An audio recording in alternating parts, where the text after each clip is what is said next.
3. Buenos días, buenas tardes, buenas noches, según el lugar y la hora en la que nos estén viendo. Hoy nos encontramos, nuevamente para discutir la octava verdad. Nuevamente con invitado especial, nos acompaña Pablo Schurman. Así que un gusto encontrarnos de nuevo. ¿Cómo andan? Muy bien, muy contento de que hay nueva gráfica. Gracias, Facu. Gracias, Facu. Sí, la verdad que se ve mejor, ¿eh? Sí, la verdad que antes estaba haciendo las cosas yo y bueno, ya saben cómo. Que no es lo mío la estética. Hola, Pablo, ¿cómo andás? ¿Cómo les va? Bueno, muy agradecido por la invitación. Así que y un tema sinceramente muy interesante. Ya me vine ahí con mis libros como para hacer alguna lectura histórica. Saben que es mi perdición, mi pasión, pero que creo que ayuda mucho a entender el contexto en el que Perón lanzó esto de las 20 verdades, ¿no? Bueno, Pablo es docente de la Universidad Nacional de Rosario, compañero de cátedra y es también un youtuber, así que tiene su propio canal de YouTube, que es Mate con Historia, lo recomendamos. Y bueno, también es un colega abogado como yo y como Agustín y como yo, mejor dicho. Así que, bueno, Pablo, te agradecemos por venir. ¿Quieren que pasemos a la verdad? ¿Quieren hacer agradecimientos previos? Ahí... No, atacamos, arremetemos directamente. Vamos con la verdad y a cranearla. Verdad número 8. Así es. En la acción política, la escala de valores de todo peronista es la siguiente. Primero la patria, después el movimiento y luego los hombres. Bien, nosotros, Pablo, viste que en el programa siempre vamos tratando de encontrar alguna palabra que nos resuene o que nos vaya llevando y tratar de ir analizando. Vos dijiste que viniste con algo preparado. Sí, algo preparado, porque acá me parece que es importante, aparecen palabras emblemáticas, ¿no? Perón no era un improvisado a la hora de establecer este tipo de decálogo, llamémosle así. Aparece primero la acción política. Él contextualiza que estas verdades, o esta escala, ¿no?, en particular de esta verdad, son para la acción política, que es un poco lo que creo que convoca, ¿no?, la idea del programa, o por lo menos de este tipo de análisis, ¿no? Y el público que se supone que nos mira, están abocados a la acción política en el sentido de transformar la realidad, básicamente, ¿no? Una realidad que la queremos transformar porque en principio nos duele, ¿no? Si no, haríamos como en Suiza, que nadie milita, digamos, porque no hay nada, no hay mucho por resolver. En Argentina el escenario es otro, siempre fue otro. Aparece la palabra valores, ¿no? Que claro, yo creo que desde que Perón lanzó estas 20 verdades ha cambiado mucho el panorama, digamos, ético, filosófico, político, religioso en Occidente, mucho. Entonces se ha relativizado todo también, ¿no? Entonces, hoy por hoy vivimos en una sociedad marcada por la idea predominante, creo, de que los valores son relativos, no hay valores absolutos. O es más, se podría cuestionar incluso hasta esto de las verdades, ¿no? Quizás ya lo hayan analizado estos. La primera verdad. Y bueno, lo primero que discutimos. Me imagino. Bueno, claro, si él dice que son 20 verdades, porque son algo que tienen una esencia que en principio no cambia, ¿no? Hay un núcleo que no cambia más allá de las lógicas adaptaciones a las épocas, las circunstancias, ¿no? Pero hay algo que, si hay algo que define una verdad, es que hay algo que es inmutable, ¿no? Una verdad relativa es un oxímoron, es una contradictio in termini, ¿no? Porque si hay algo que una verdad es relativa, entonces deja de ser verdad, ¿no? Después puede haber distintas aproximaciones a una verdad, ¿no? Siempre pongo como ejemplo, a veces en las clases del grado, bueno, porque también, digamos, en la UCA de Rosario doy una materia que se llama ética, ¿no? Con lo cual este tema lo toco a fondo para ejemplificar esta cuestión. Siempre digo, bueno, si salimos y hay un choque en la esquina y va a haber 15 testigos del choque, ¿entendés?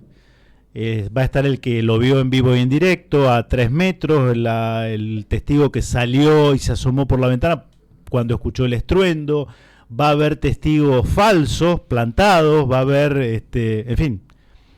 Ahora, el choque ocurrió de un solo modo. O sea, no hay 15 choques, hay 15 versiones de un choque. Estarán las más serias, las más creíbles, las más alejadas, las menos creíbles, ¿no?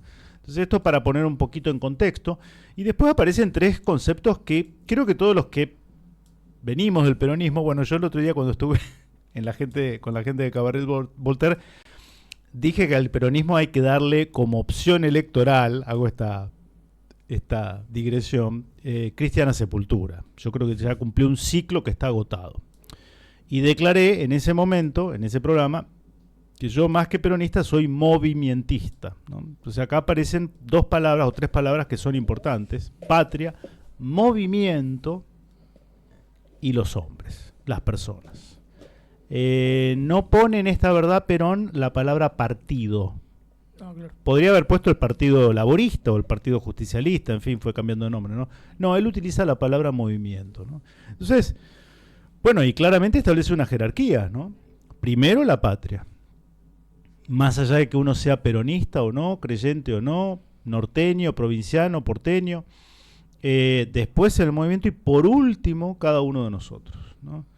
Lo de la alusión a la patria me parece algo muy importante. Ha habido ejemplos, a mí que me gusta la historia, Perón no inventa esto de priorizar los intereses de la patria por encima de los intereses sectoriales. En el siglo XIX me acuerdo esa carta de San Martín, no me acuerdo a quién le escribe, cuando San Martín dice: pero lo que no puedo concebir es que haya americanos que no duden en aliarse al enemigo, por una cuestión de facción, ¿no? Se estaba refiriendo, creo que sin nombrarlo, a Juan Lavalle, ¿no? Juan Lavalle había sido granadero, había servido con San Martín, y Lavalle es el prototipo del militar técnicamente intachable, pero con las ideas políticas muy trastocadas, ¿no? Cuando en plena guerra contra Francia, claro, como él era enemigo de Rosas, entonces no duda en aliarse con los franceses y prestarle su auxilio, que venían a bloquear nuestros puertos y a pretender someternos, ¿no? Entonces, Lavalle por un lado, pero también hubo otros ejemplos, ¿no? Gente que siendo enemiga política no dudó en pasar, digamos, cuando la patria se vio amenazada, en cruzar el río y ponerse a las órdenes de Rosas, ¿no? Martiniano Chilavert, por ejemplo, era unitario, estaba exiliado en Uruguay, y cuando viene la invasión urquicista con ayuda brasilera, él no duda en ponerse a las órdenes de Rosas, ¿no? Decirle: acá estoy para lo que usted necesite. ¿Por qué? Porque está primero la patria, ¿no? Después usted es federal, yo soy unitario. Después nos agarramos trompadas, pero primero defendemos la patria. No en vano, ante la derrota de Caseros, la primera decisión que toma Urquiza es mandarlo fusilar a Chilavert, ¿no? Se había rendido y lo manda a fusilar a él y a todos sus hombres por la espalda, ¿no? Y el otro día me acordaba, en la guerra de Malvinas hubo lo pueden buscar, está en Wikipedia, Operación Algeciras. Operación Algeciras. Fue una operación encubierta, organizada por la Armada Argentina, en pleno conflicto, y tenía por fin, esto para hacer una película, ¿no? Los únicos que no aprovechamos esta beta de nuestra historia somos los argentinos, en trasladarlo al cine. La operación encubierta consistía en ir hasta España, al puerto de Algeciras, y con un buzo táctico, que ahora les voy a decir quién era, volar por los aires buena parte de la flota inglesa que estaba en el Peñón de Gibraltar, ¿no? Bueno, esto fue desbaratado por la inteligencia española, que detecta esta cuestión, se filtran, los detienen a todos y los mandan a todos en un avión. Los que van desde Argentina son oficiales de la Armada, proceso militar, ¿sí? ¿Y quién era el encargado de poner dinamita para volar los buques ingleses? Un montonero que estaba detenido. El apellido era Nicoletti, Alfredo Nicoletti. Estaba detenido porque había participado en operaciones durante la Guerra Civil Argentina de colocar bombas. Y su especialidad era, como buzo táctico, poner bombas bajo el agua, ¿no? Ahí está primero la patria. Y le dicen: mire, Nicoletti, lo necesitamos para esto. Sus torturadores se lo dicen. Excelente. Y el tipo dice: cuenten conmigo. Después, si se habrá querido escapar después de volar la flota inglesa, no sé. Dicho sea de paso, lo hubiera tenido merecido, ¿no? Así, andate, chao. Bueno, no sé concreto, pero doy un ejemplo que esto es más cercano, ¿no? Porque uno cuando dice siglo XIX suena color sepia. Bueno, son casos anónimos en los cuales la prioridad siempre está el interés nacional, ¿no? Entonces me parece una verdad muy interesante, muy actual, en una época en la que todo es tan cambiante, en la que el que es candidato acá después se pasa en la primera votación al otro bando, en fin, es lo que tenemos, ¿no? Es lo que tenemos. Después le voy a leer lo que dice, esto es la biografía de, lo muestro ahí estamos, la biografía de Hipólito Yrigoyen escrita por Manuel Gálvez, gran escritor. Año 1939, miren, esto se deshace, ¿no? Lo voy a tratar con cuidado. Lo dice ahí la versión, 1939. Porque después podemos leer esto cuando veamos la cuestión del movimiento. Digo porque lo escriben en 1939, no existía el peronismo, nadie sabía quién era Perón, y hablando de Yrigoyen, Manuel Gálvez trae a colación el tema del movimiento, ¿no? Me parece interesante. Bueno, yo, obviamente coincido, muy interesante escuchar hablar a Pablo siempre, pero sí, a mí también, cuando uno empieza a entrar al análisis de la verdad y a las ideas fuerzas, sobre todo a las palabras sobre la cual pivota la verdad, la cuestión de los valores, parece como algo saliente, porque es cierto, la verdad pasada hablábamos del ser y del deber ser, también como nociones bastante magullada en esta época, un poco más relativista, donde la noción del deber ser está un poco desdibujado.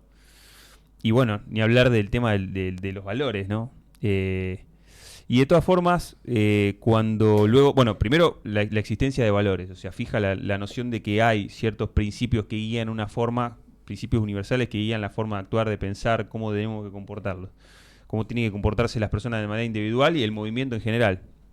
Y después propone una escala, es decir, una suerte de orden de prelación en el cual, digamos, se aspiran a los tres valores de manera positiva, digamos, son tres cosas positivas, pero que ese orden de prelación yo creo que entra a tener vigencia en las situaciones de conflicto entre esos mismos valores. Por eso es interesante analizar la interacción de la patria con el movimiento, de la patria con los hombres y de los hombres con el movimiento, ¿no? En ese orden, decir, evidentemente la acción política dirigida al movimiento es algo bueno, no es que por estar segundo sea algo malo, pero si eso va a estar por encima en situaciones concretas, como por ejemplo la anécdota que contaba Pablo, es decir, yo voy a poner por delante mi sentido de pertenencia a un determinado movimiento, una determinada corriente, y lo voy a poner por encima de la patria, bueno, esto me tiene que ordenar mi actuar independientemente de mi adhesión a determinado movimiento. Eso quería remarcar, si me permití el punto, porque nosotros ya vimos una escala de prelación. Hay una regla de conducta previa en las verdades anteriores que analizamos, donde el hombre tenía un deber de comportarse y debía trabajar para el movimiento. Claro. Y en caso de trabajar para un círculo político o para un caudillo, no estaba trabajando para el movimiento. Entonces, ahí esa prelación ya existe, pero acá la vuelve a ordenar agregándole la patria, o sea, agregando como concepto, digamos, de diciendo, bueno, primero existe un movimiento, y ese movimiento, parte de la definición que tiene, que también lo habíamos visto en alguna de las otras verdades, a diferencia de un partido, es que no tiene intereses sectarios, sino intereses de trascendencia. Y ese punto último es la patria. Entonces, el movimiento es un medio ¿para qué? Y para la patria, digamos. Entonces, por eso también, digamos, existe la prelación, porque o sea, el movimiento trabaja para beneficiar a la patria. Entonces, y de esa manera al pueblo. Entonces, vemos cómo ya estamos en la octava verdad y vemos cómo empezamos a concatenar cada una de las verdades, cómo empieza a tener ya no son palabras, si se quiere, sueltas, sino ya empiezan a tener un sentido entre sí. Entonces, bueno, primera verdad también habíamos dicho pueblo. Bueno, claro. Entonces, patria, pueblo, movimiento, hombres. Y en otra de las verdades agrego una cuestión, ¿no? Ya vimos una modificación cuando mencionábamos la verdad de para un peronista no hay nada mejor que otro peronista, y en la década de los 70, con el llamado a la unidad nacional, lo que hace es modificarla con, para un argentino no hay nada mejor que otro argentino, ¿no? Y bueno, vemos justamente ese Perón del regreso del exilio, en uno de sus discursos muy, muy interesante menciona, ¿no? Esto de, bueno, vuelvo sin resquemores, vuelvo nada, sin un conflicto, llamo a la unidad nacional, porque a mí lo que me interesa es la patria que amo yo y que amamos todos y por la que tenemos que construir todos juntos, y vuelve a dejar de lado las diferencias que hubo en un pasado. Entonces, evidentemente vuelve a haber nuevamente una concatenación, ¿no?, entre una verdad modificada y una que ya fue escrita previa a la modificación, como que vuelve a cobrar sentido, porque esa verdad en el medio de para un peronista no hay mejor que otro peronista, claro. Calza mucho mejor con esta octava verdad también. Sí. A mí me hacía un poco de ruido cuando lo leía el hecho de que en ese orden de prelación de valores, que también lo denomina valores, creo, en un sentido amplio y genérico, porque yo creo que la patria no sé si es propiamente un valor, me parece que se identifica más con una noción de un ideal. Bueno, después podemos entrar a trabajar cada uno de los tres, pero lo que sí quería decir es que el hecho de que los hombres estén al final, incluso después del movimiento, me generaba un poco de ruido, porque en definitiva la acción política que aspira a la transformación de la realidad, digamos, tiene como fin último siempre la felicidad de, bueno, lo dice, creo que la verdad... La grandeza de la nación, grandeza de la nación y la felicidad de sus hijos. pueblo. No me acuerdo cuál es el número, la verdad. Creo que la 14. La 14. Ah, no, la 14 es profundamente humanista. La 9ª. Claro, entonces me hacía un poco de ruido que lo ponga al final, pero reinterpretando o intentando interpretar a qué se está refiriendo cuando habla de los hombres al final, yo creo que se refiere a la realización a título personal de los hombres. Es decir, exacto. Mi realización personal no puede estar por encima de la realización del movimiento y de la realización de la patria. No se refiere a los hombres en tanto conjunto o destinatario de la acción política. Está muy buena esa observación. Porque si no sería pueblo. Claro, por eso él está bueno como empieza en la acción política. Esta es la escala de valores. Porque si no, alguien podría decir, che, pero si primero está el conjunto, lo colectivo, la patria, y por último la persona humana, entonces el peronismo es un colectivismo social. Ahí está. Claro. No es un colectivismo social. Claro que Perón es plenamente consciente, lo va a decir por otro lado, en comunidad organizada, ¿no?, entre otras cosas, de que la dignidad de la persona humana, más allá de sus factores secundarios que no hacen a lo esencial, está por encima, ¿no? Por eso él era muy crítico de los distintos colectivismos sociales, el marxismo, por decirte. Los criticaba con una muy buena metáfora. Colectivismo social en el sentido de que se postergan las necesidades y los derechos individuales en pos de un todo, ¿no?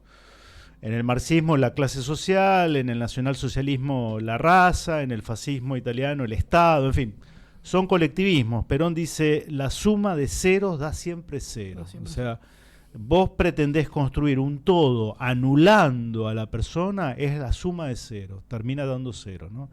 Pero él esto lo enmarca y por eso me parece importante que dice en la acción política, esta es la escala de valores, ¿no?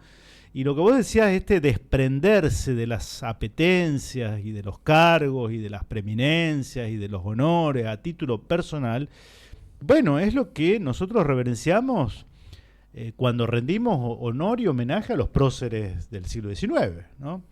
O la famosa cita de Eva Perón, no renuncio a la lucha, renuncio a los honores, ¿no?, cuando hace su famoso renunciamiento histórico.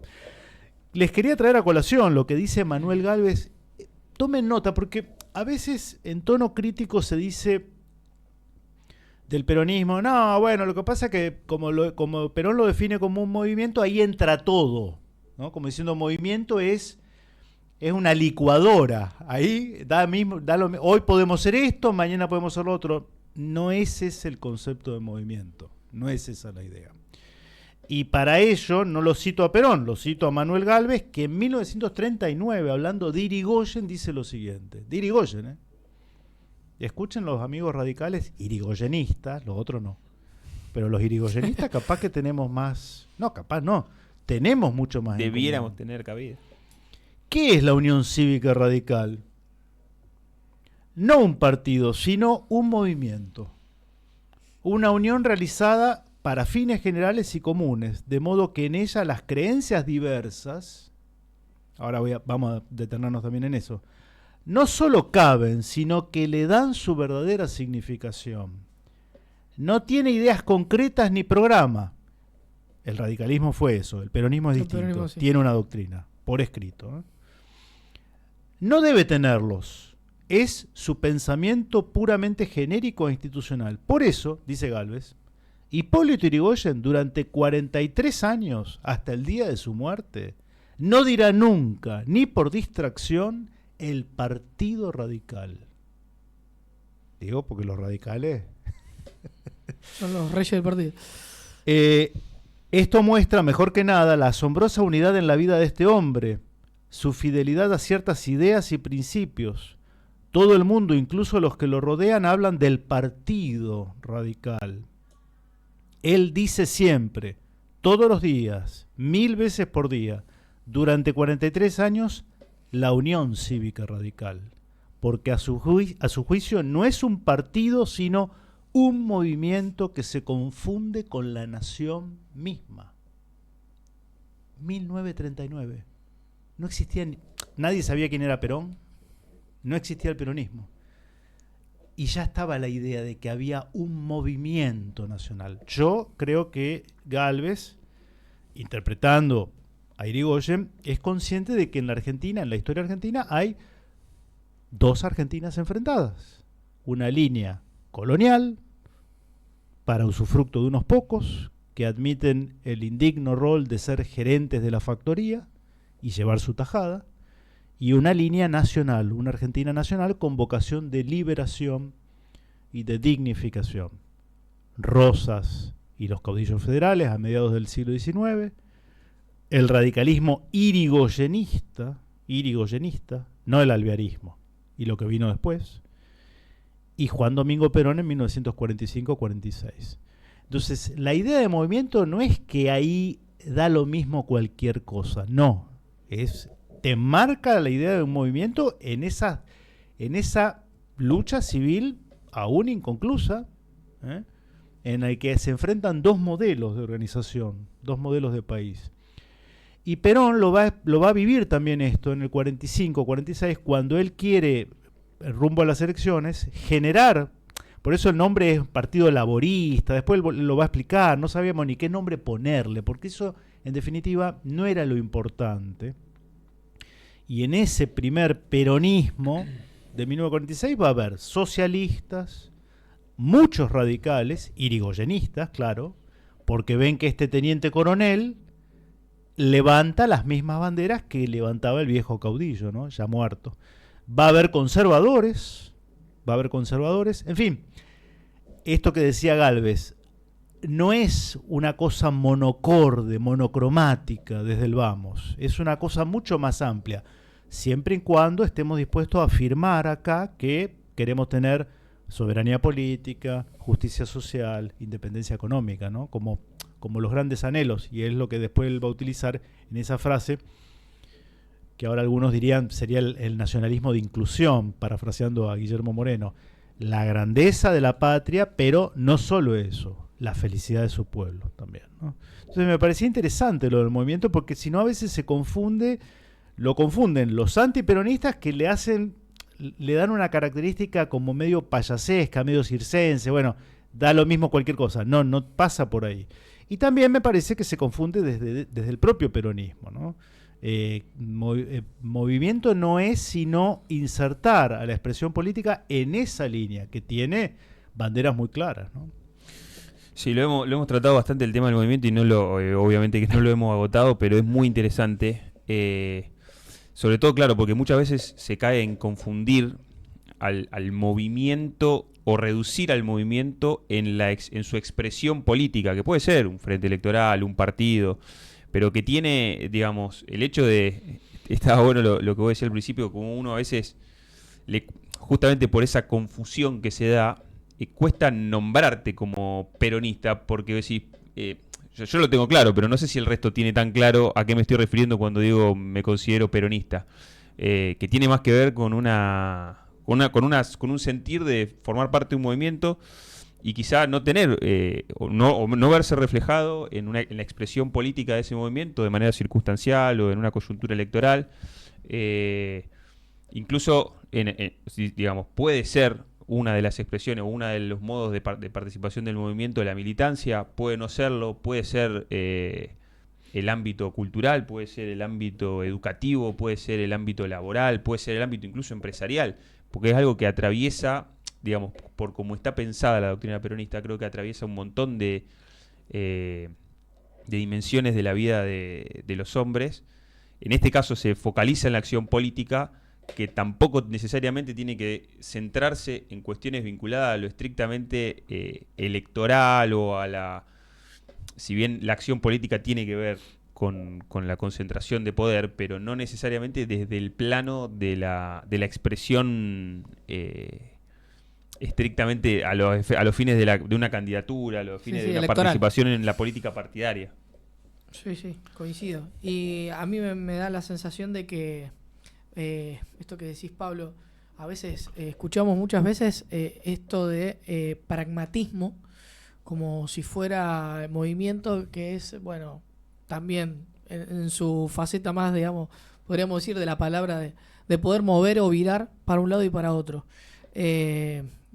Refiriéndose a eso, de que el movimiento, como tiene todas las expresiones, le permite cambiarse la cara en un momento y adaptarse a la circunstancia, y en realidad yo escuché muchos antiperonistas referirse a nuestro movimiento como si en realidad fuera algo que no tiene sustancia de ningún tipo, no tiene valores, no tiene nada permanente, sino que es algo que, bueno, depende de dónde te lleva el viento, va para un lado o para otro.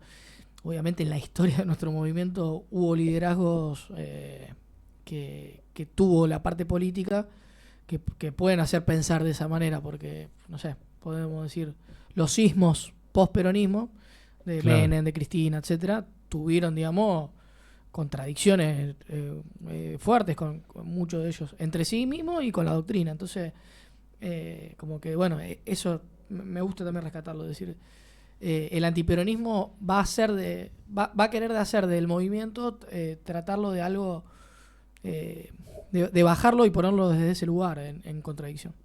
Yo por eso creo que en términos a ver, a mí me pasa algo, yo soy peronista de la cuna, tengo 54 años. Nací en Rosario, mi madre me inculcó el peronismo, lo que significó históricamente el primer gobierno de Perón. Lo que mi madre me enseñó a pura pasión, tuve la suerte de que mi profesor de historia en el colegio secundario, le agregó los componentes racionales, ¿no? Para entender que esto además no es puro sentimiento. Eso también es algo que a mí es un reduccionismo que no me incomoda un poco cuando dicen el peronismo es un sentimiento. Sí, ok, es más que un sentimiento. También es una propuesta concreta, estudiada, meditada, que ha resistido embates, en fin. Son las dos cosas. Ahora, se ha prostituido tanto la palabra peronismo por el neoliberalismo de los 90 como el progresismo de los 2000, esto es una opinión estrictamente personal, que vos hoy le decías a un muchacho joven o a alguien que tiene 30 años o menos, de 30 para abajo, y tiene una idea totalmente desdibujada, ¿me entendés? En general lo que yo percibo es de rechazo categórico. Por eso gana Milei, entre otras cosas. Está claro. Por eso la gana verdad, Milei, la realidad. En ese sentido. que es como el flautista de Hamelin, un encantador profesional, todo lo que vos quieras, pero evidentemente hay una juventud que considera que el peronismo, entiendo que es porque lo que han mamado y han percibido no les ha convencido, no les ha gustado, y yo soy el primer crítico respecto de eso, ¿no? Por eso es llamativo, es sintomático de esta época cómo se han reproducido, sobre todo en YouTube, en fin, por parte de los jóvenes, la generación de ustedes y más jóvenes aún, esta idea de volver a las fuentes, ¿no? Esta idea de que, entonces habría que rastrear qué pensaba en serio Perón y qué pensaba en serio Evita, que están los discursos y están los artículos que ella escribía. Y yo creo que más de uno, si va y leen, hay un librito que les recomiendo que se llama Escribe Eva Perón, que es una compilación de artículos que publicaba ella en los diarios de la época, ¿no? Un diario que se llamaba Democracia, que era un diario puramente oficialista y después fue clausurado, ¿no? Yo creo que muchos de los que hoy creen que son peronistas van y leen a Evita, se caen de culo. Sí, claro. Lo que pensaba de la conquista española de América, lo que pensaba del rol de la mujer en la sociedad. Y bueno, yo no tengo ningún problema, a mí no me avergüenza seguir a Eva Perón en lo que pensaba. Pero lo que no me gusta es que le hagan decir a Evita lo que Evita nunca dijo o nunca propuso. Y lo mismo con Perón, ¿no? Por eso me parece que yo por eso repito, soy movimentista, creo que hay que tender puentes con quienes están de acuerdo, bueno, cuáles son las políticas que debieran ser de Estado, ¿no? A ver, ahora hemos conocido, hoy Twitter estaba que explotaba con eso, las tasas negativas de natalidad en la Argentina. O sea, en ningún distrito de la República Argentina se logra la tasa de reposición poblacional. Tenemos tasa negativa. O sea, cada vez somos menos. ¿Se entiende? Sí. Un país como la Argentina, cada vez somos menos. Se suple, en todo caso, con inmigración, ¿no? Entonces yo anoto esto. Nosotros nos achicamos poblacionalmente. Un país que es, creo que el octavo, la novena superficie mundial, con infinidad de recursos naturales. Eso no hace falta ser un demógrafo para darse cuenta de que eso a 20, 30 años es un colapso a todo nivel, ¿no? ¿Estamos dispuestos a establecer políticas que fomenten la natalidad? No veo a nadie preocupado por discutir eso. Ya sé, otras son las prioridades, lo entiendo. Pero digo, a largo plazo también hay que ponerse ciertos objetivos, ¿no? Y por otro lado, leo con tristeza que prácticamente queda detenida la construcción de no sé qué reactor nuclear, ¿no? Sí, un drama porque nosotros también tenemos un gen que nos hace ser industrialistas, ¿no? Industrialistas. La pregunta es la siguiente: si vos no fomentás una población creciente, ese reactor, supongamos que lo terminamos, ¿para quién va a ser? Si vamos a ser cada vez menos, ¿se entiende? O sea, esas dos cosas vos las tenés que poner en la balanza y vos decís, no, yo quiero construir 20 reactores, pero también quiero que para el 2050 seamos 100 millones de argentinos, ¿entendés? Así vamos a ser una potencia. No hace falta mirar ejemplos tan lejanos, basta con ver lo que hace Brasil. Que pueden pelearse, Bolsonaro, Lula, Dilma, no importa. Pero hay políticas que no se cuestionan. Ojalá tuviéramos por lo menos esa... Mira, ellos no tuvieron ni un Perón, no están discutiendo los brasileros las 20 verdades, no sé, varguistas serían de Getúlio Vargas, el único que podría haberlo formulado. Sin embargo, son más pragmáticos, ¿me entendés? Discuten menos y se ponen más mano a la obra. Bueno, me parece que necesitamos un poquito más de eso, ¿no? Sí, seguro, y es... También esto de ordenar la acción política, nosotros lo hemos pensado, lo hemos discutido en otros momentos, o en otros programas.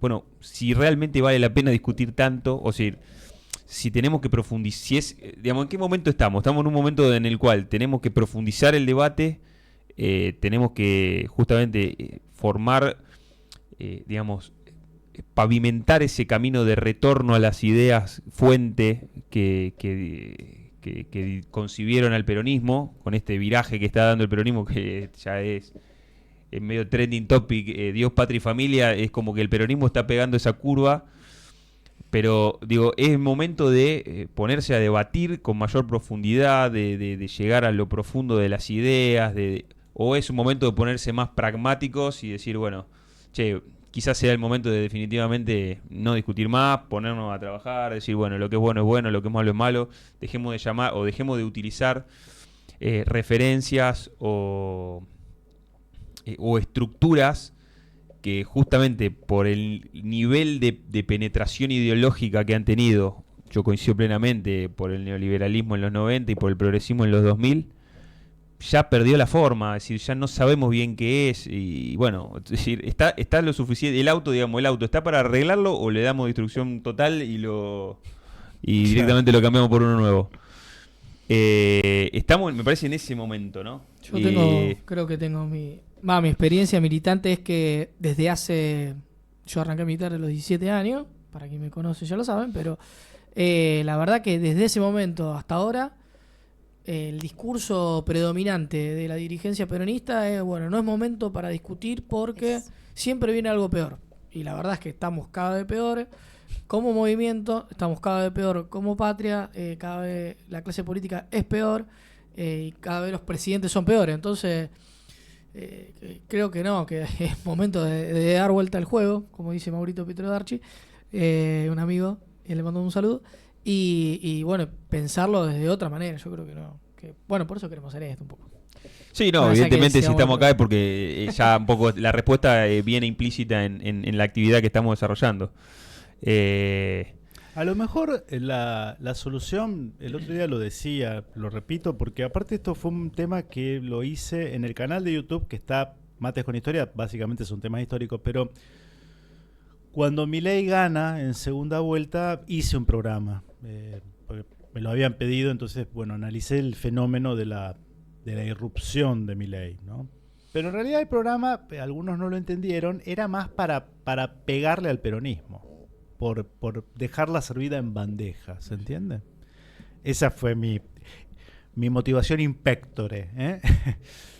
Ahora, a lo mejor, ¿cuál fue la última gran alegría que tuvo el pueblo argentino? Todos los niveles sociales, todas las regiones del país, todos los cultos, todos los partidos políticos, que tuvo el pueblo argentino genuino, como protagonista de esa alegría. El triunfo de la selección nacional de fútbol. ¿Y quién fue la cara visible de ese triunfo colectivo? Lionel Messi. Y Lionel Messi en su vida, ustedes dirán, bueno, ¿qué tiene que ver esto con la recuperación del movimiento peronista? Bueno, mirá, ¿por qué la gente lo quiere a Messi? Porque él sintetiza eso que vos mencionaste, Agustín, y que parece que a algunos les genera rispidez o les eriza la piel. Dios, patria y familia. No es un concepto que tenga que tener como un propietario en ninguna extrema derecha o en ningún nacionalismo católico rancio con olor a naftalina. No, eso también fue el peronismo. Por eso fue mayoritario, ¿no? Porque interpretaba a Perón como conductor político que eso era un anhelo que constituía una fibra íntima, sobre todo de los humildes, ¿no? Y ahí lo tenía Messi, en el tatuaje de Cristo, agradeciendo, confesando en público ante 3.000 millones de televidentes que sin Dios él no va a ninguna parte, besando la azul y blanca, del mejor modo que lo puede hacer un jugador de fútbol, punto. Sí, el soldado irá a combatir a Malvinas y el médico abnegado en una guardia. Bueno, él besa, demuestra su amor al suelo que lo vio nacer metiendo goles. Y familia, sí, está casado con la misma mujer de siempre, tienen 3 chicos, planean un cuarto. O sea, no le tiene miedo a también esa aventura, ¿no? Del compromiso para siempre y de la apertura a la vida. Me parece que no es tan difícil de entender. Es más, los humildes son eso, ¿o no? Los humildes son eso, son gente profundamente creyente, profundamente patriota. A mí me emociona cuando yo veo un ciruja con su carrito con la bandera argentina. Y uno entra a veces por compromisos sociales a algunos barrios acomodados y no ve una bandera. Ahora vamos a ver la fiesta de Halloween, todos los chiquitos disfrazados de modo horrible, tilingo, de imitación. Es un monumento del cipallismo. Bueno, bandera argentina no veo. Lo veo en los cirujas también. O sea, ellos tienen más sentimiento patriota de ellos que no tienen nada desde el punto de vista material. Y familia, y sí, estamos los que creemos que es un elemento importante, que eso te genera, porque cuando vos sos padre, ves las cosas también de otro modo, ¿eh? Te convertís en una persona necesariamente más sensible ante el sufrimiento de otros, porque vos ya sos responsable de la vida de otros. Entonces, digo, ¿es tan difícil para el peronismo recuperar esas banderas, ese sentimiento? Hay un problema, que quien lo haga de modo hipócrita ya no es creíble, desde el vamos, ¿no? Ya hay gente que está marcada y está incinerada, y bueno, están ahí atornillados, no lo saca nadie. Por eso me parece importante llegar a otro tipo, otra franja etaria, ¿no? Pero que para la toma del poder tiene necesariamente que estar, digamos, empapada de lo que significó el peronismo histórico, en esto que yo al principio decía son los núcleos esenciales que se adaptan pero que son inmutables en el fondo. Claro. Sí, para esa generación que no ha conocido demasiado de qué se trata el peronismo, cuál es su legado, cuál es su doctrina. Bueno, un poco es la idea, digo, que su por eso quizás sea el momento de profundizar en las ideas, de poder acercarles esas ideas a esas nuevas generaciones, para que su primer contacto, ya que hay una corriente de movimiento, te diga, che, mirá, eso que es hacia donde está yendo la sociedad, esos valores que encarna posiblemente sin demasiado acto de reflexión sobre sí mismo, ¿no? O sí, quizá, no sé, Messi, por ejemplo. Digo, bueno, eso que vos ves, bueno, tiene que ver con un poco con la propuesta peronista, tiene que ver un poco con esto de decir, che, y no es tan complicado, o sea, es más o menos el bien de la patria, trabajar para que todos estemos un poquito mejor. Hay algunos que van a ser enemigos acérrimos siempre de esas lógicas, porque, bueno, forman parte de lo que vos decías, Pablo, al principio, de esa Argentina enemistad, que eso va a estar siempre. Pero la mayoría de la gente, bueno, che, mostrémosle una imagen, la imagen más fidedigna de lo que es la doctrina peronista. Por eso incluso nosotros, en el primer envío, en el primer lanzamiento, incluso nos planteábamos si tratar las 20 verdades de peronistas o tratar de sacar un poco la imagen incluso de la noción de peronismo y poner justicialismo como una palabra que sea un poquito más fresca, un poquito más amigable al oído, porque es cierto que la realidad es que vos decís peronismo y te dicen, salí, no me interesa. No tienen nada para aportar. Sí, pero no porque sea viejo. Porque en realidad el presidente que ganó, en realidad es defensor de filósofos del siglo XVIII. Claro, sí, sí, es lo más viejo que hay, el liberalismo. Resulta que los chicos ahora están encandilados con Adam Smith. Claro. Y yo no puedo citar a un estadista que murió hace 40 años. Disculpame, que no me corran por... eso huele, es viejo. Mirá, más viejo es lo tuyo. Acá fue gobierno de la provincia un partido como el socialista, que en teoría cree en Karl Marx. Y yo no puedo citar a Perón. Pero no es por lo viejo, me parece que es porque se ha travestido y se ha presentado como lo que no fue, ¿me entendés? Y claramente creo que ha dejado de interpelar a muchos sectores de la sociedad, ¿no? Por eso estamos como estamos, ¿no? Bueno, se puede retomar esa senda, como suelo decir, quizá no por íntima convicción, por ideales, sino por mero instinto de supervivencia política, ¿no? Pero todavía estoy esperando. La campaña de Sergio Massa del año pasado más o menos giró en torno a esos 3 conceptos que yo tiré. Sí. Ahora el partido se llama Unión por la Patria. Me parece perfecto, porque hasta hace 10 años vos decías patria y sonabas como del nacionalismo católico, ¿me entendés? Patria, concepto viejo. Bueno, me parece bien que se lo incorpore. Dios, viste, ahora está todo bien con el Papa Francisco, porque como es un Papa peronista, entonces está perfecto. Bueno. Y familia, la campaña de Sergio Massa era decir que el tipo era un tipo normal.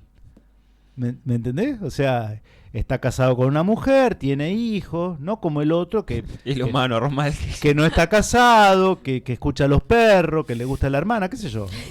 Pero digo, desde el espacio del peronismo, ya con el nombre totalmente cambiado, se vinculaba a lo positivo de un candidato como alguien normal. Pero Pablo, te das cuenta que si no tuvo impacto electoral es porque no le cree nadie, porque son fariseos, claro, porque no creen en eso. Claro.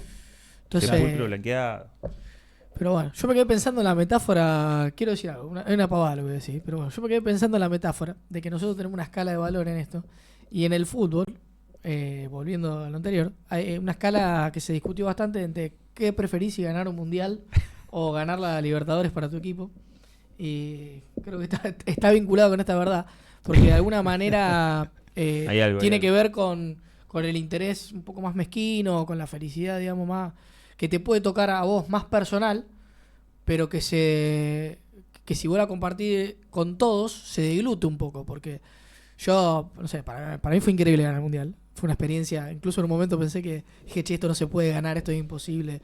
O sea, para mí fue una experiencia impresionante. Pero Marquito Rubén levantando la Libertad. Claro, pero vos decís, che, el otro me llega más, me llegaría más a mí. Entonces, hay una tensión hasta espiritual y muy profunda en términos filosóficos que esta verdad viene a ordenar y... Ahí a lo mejor no es, digamos, te gusta más compartir esa felicidad con con 3 millones o te gusta más compartirla con 47 millones? Y bueno, una cuestión de generosidad también, ¿no? Y a mí me gusta compartirlo con 47 millones.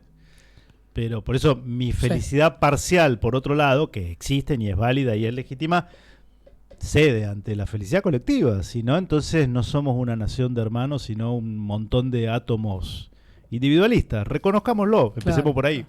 Sí, porque tiene que ver con una lógica de apertura o una lógica de encierro en uno mismo. Porque vos, o sea, el corte lo haces Copa del Mundo, Libertadores, pero después, si vos vas cercenando y siempre que se te plantee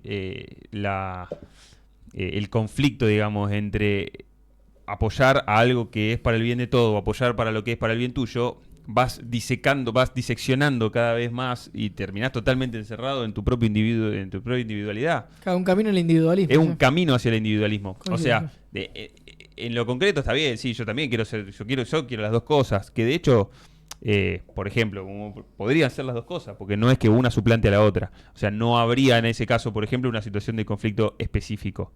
Como metáfora está bueno igual. Obvio. Pero en otras oportunidades sí se puede plantear, y bueno, ahí es donde tiene que aparecer y decir, bueno, no, yo tengo que, mi contribución tiene que ser para la consecución de un sumo bien, no para la consecución de un bien absolutamente individual, sin cercenarlo. Por eso está ahí justo, primero por eso está incluido como uno de los valores a los cuales aspira la acción política. O sea, el hecho de que lo ponga tercero no significa que lo niegue. O sea, luego los hombres también aspiran a una felicidad individual. En ese orden, en un orden.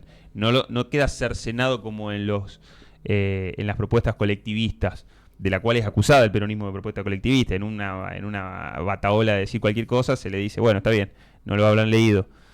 Leámoslo nosotros y démonos cuenta de que no. La felicidad individual de los hombres es una aspiracional. No está por encima de la felicidad del resto. Lo tuyo no está por arriba de los demás. Pero dale para adelante, sé feliz. No tenés cercenada esa posibilidad. Bueno, hemos trabajado bastante el tema del movimiento. A mí me gustaría trabajar también un poco de la patria. Porque ¿qué es la patria? Cuando decimos que en la escala de valores, lo primero que hay es la patria. Un concepto, como decía Pablo, medio... Sí.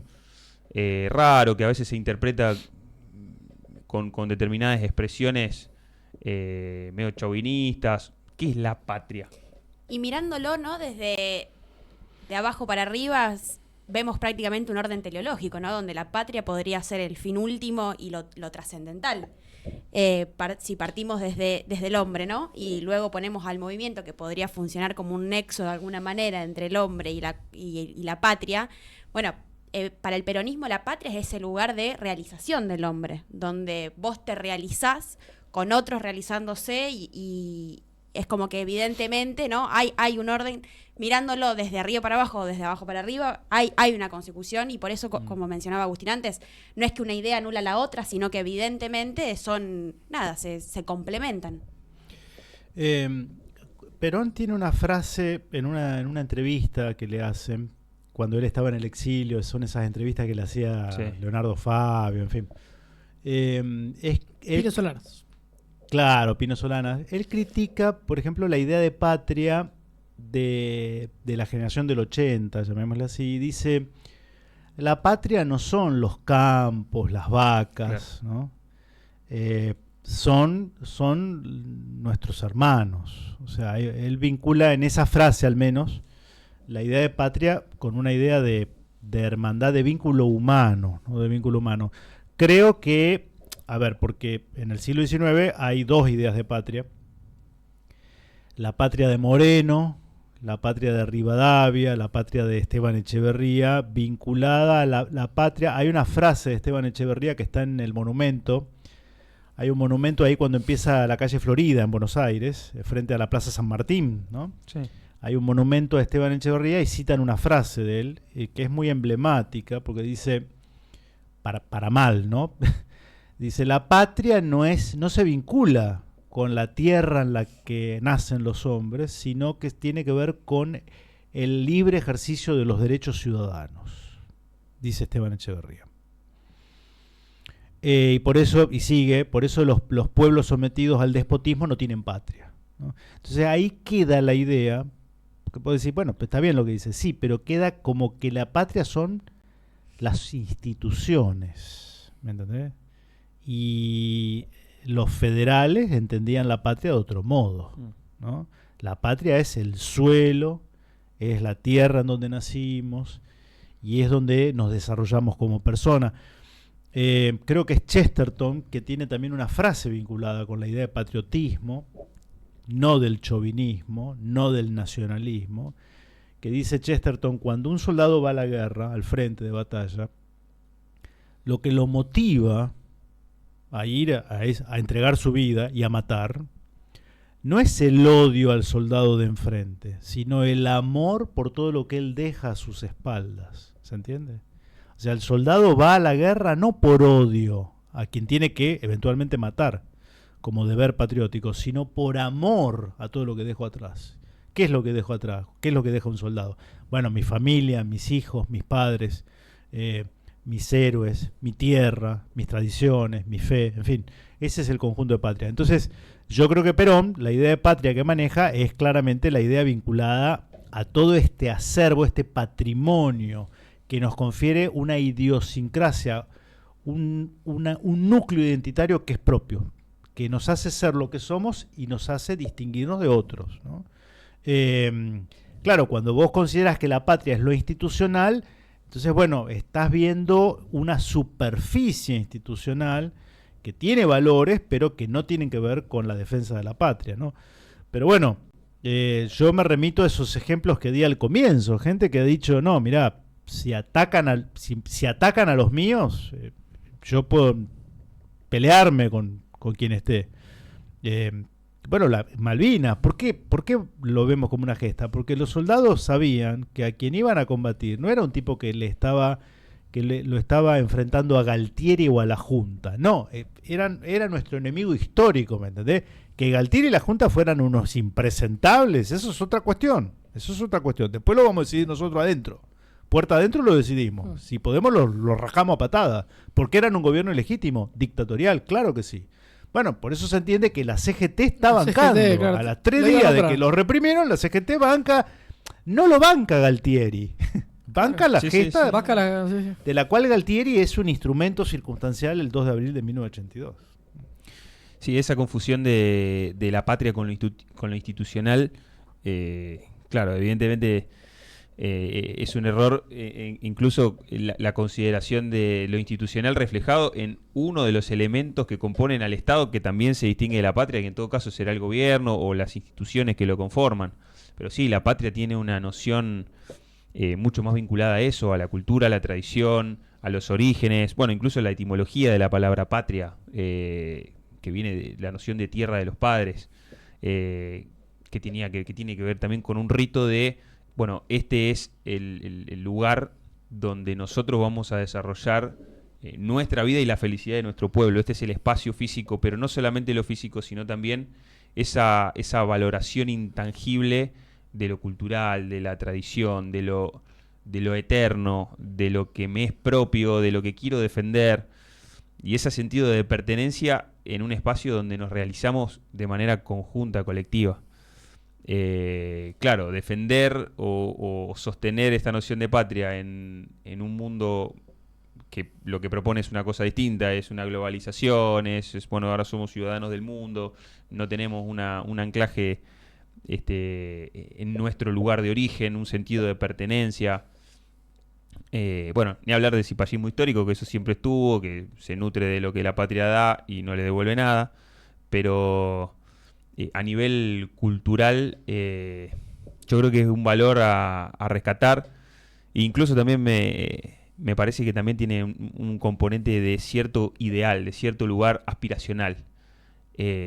Sentirse parte de un colectivo que va hacia un lugar, o sea, que está en un lugar, que es nuestra patria terrenal, pero que también tiene una noción, un componente de decir, también vamos caminando hacia una patria trascendente, donde quizás los límites fronterizos son otros, donde la identificación probablemente no sea tan necesaria porque está atravesado por una realidad distinta, una realidad trascendente de la cual no conocemos demasiado, pero que también nos hermana incluso y nos distingue de una lógica chauvinista porque nos hermana con otras patrias. es el amor de lo propio, pero sin necesariamente rechazar o cerrarle la puerta a lo de los demás. Es un equilibrio muy difícil de alcanzar, pero bueno, se trata de eso, de tensionarse hacia lo que es bueno.